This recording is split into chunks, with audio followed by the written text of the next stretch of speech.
குலசேகரப்பட்டினம் முத்தாரம்மன் கோவில் தசரா திருவிழா கொடியேற்றத்துடன் தொடங்குகியது. இன்று அதிகாலை 5 மணிக்கு அலங்கரிக்கப்பட்ட யானையில் கொடிப்பட்டம் ஊர்வலம் நடைபெற்றது.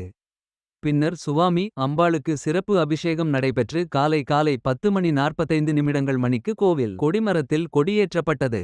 தொடர்ந்து விரதம் இருந்த பக்தர்களின் கைகளில் கோவில் பூசாரி காப்பு கட்டினார். இவ்விழா ஏற்பாடுகளை கோவில் அறங்காவலர் குழு தலைவர் கண்ணன், உதவி ஆணையர் செல்வி, இணை ஆணையர் அன்புமணி, செயல் அலுவலர் ராமசுப்பிரமணியன், ஆய்வாளர் பகவதி, அறங்காவலர்கள் ரவீந்திரன், குமரன், மகாராஜன், கணேசன், வெங்கடேஸ்வரி ஆகியோர் செய்து வருகின்றனர்.